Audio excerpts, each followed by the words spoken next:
कि कवना कसुर हमसे भइले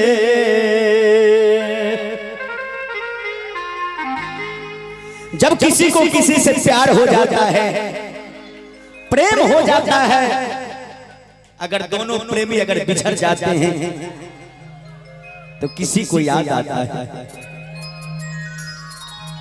एक हिंदी में गीत है, किसी को याद सताए शराब पी लेना। राधा जी कह दिया कि कवना कसुर हमसे भइले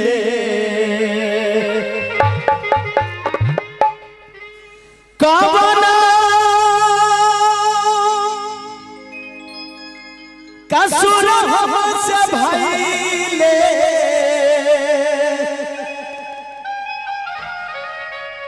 एक कन्हैया कि बिरिजबा के तेज जला ए माधो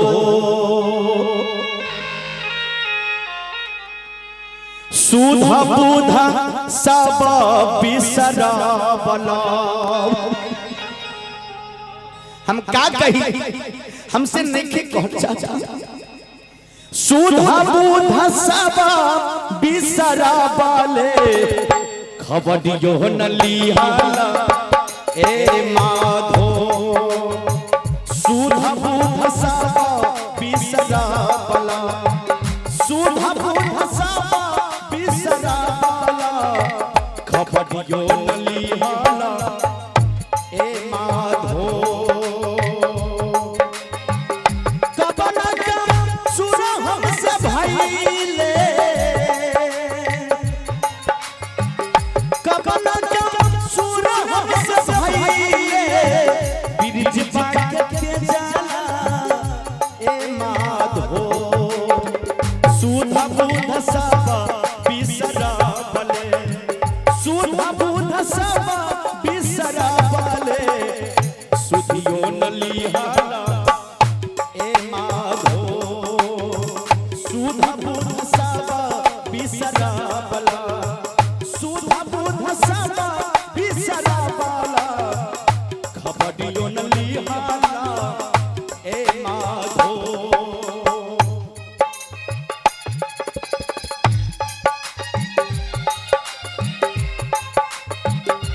जय हो।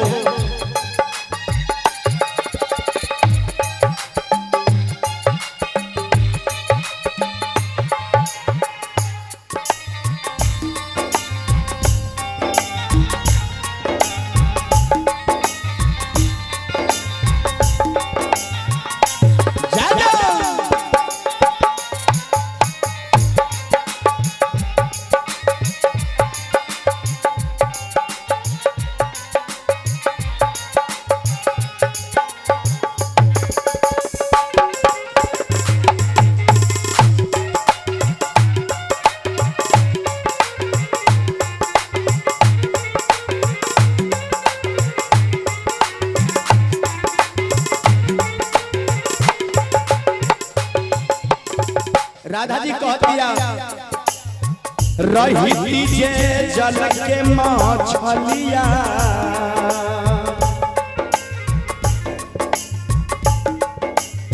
रही जे जल के मछलिया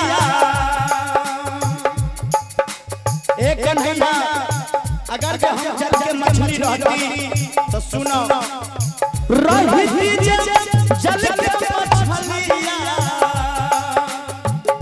जल बिचराती ए माधो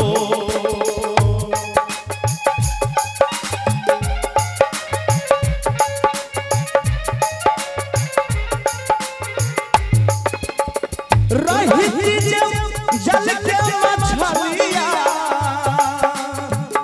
जल बिचराती ए माधो प्रभु करे स्नान प्रभु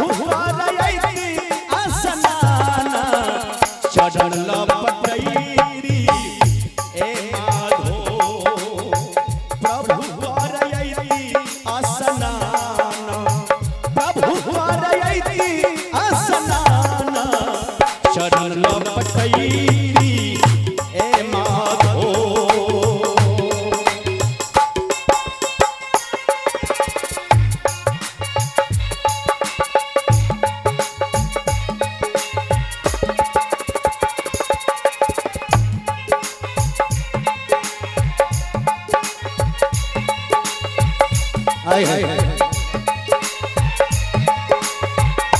जय हो।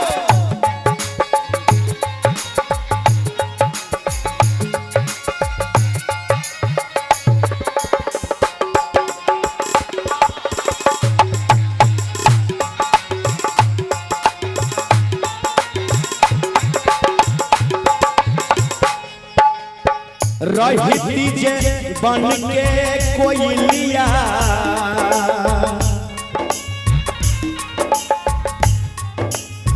एक कन्हैया अगर जे हम बन के कोयली रहती तो सुना हम क्या करती। रही जे बन के कोयलिया बन बीच रहती ए माधो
के जुरैती ए माधो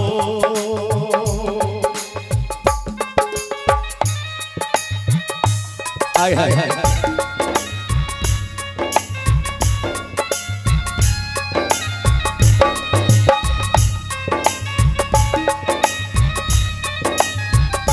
एक कन्हैया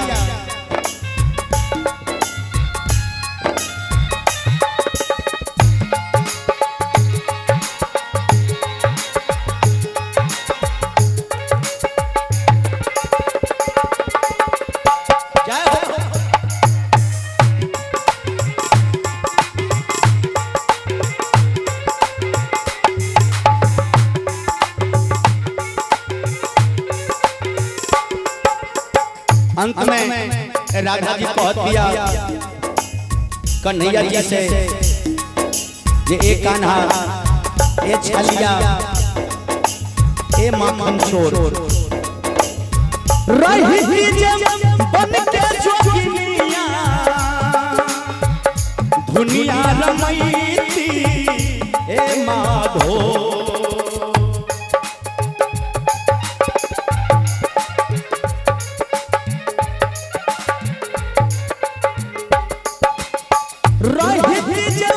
बन के जोगिनिया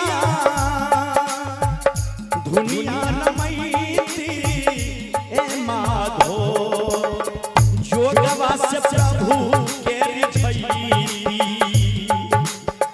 जोगवा से प्रभु के रिझैती। एक बार दोनों हाथ खड़ा कर देंगे कन्हैया जी के नाम से। जो सच्चा भक्त है कन्हैया जी के एक बार दोनों हाथ खड़े कर देंगे, और जो सच्चा भक्त नहीं है, जो कन्हैया के दरबार में नहीं आए हैं तन मन से, वो हाथ नहीं उठेंगे ईमानदारी से।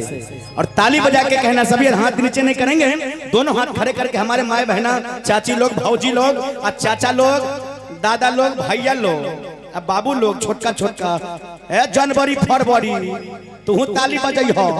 हाँ, हर जोगवा से प्रभु के जुरैती ललसा पुरैती ए माधो जोगवा से प्रभु के रिझैती जोगवा से प्रभु के रिझैती ललसा पुरैती ए माधो ललसा पुरैती ए माधो।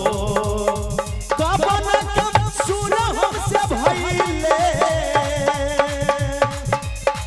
ब्रिज बाटे चला ए माधो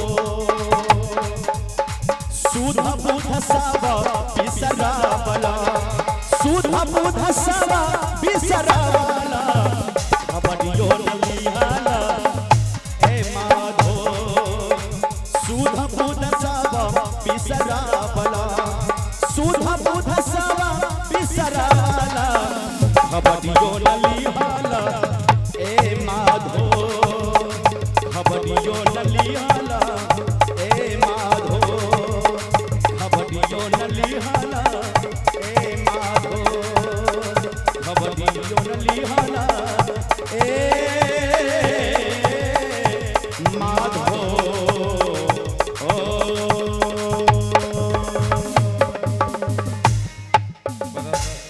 बड़ा सुंदर।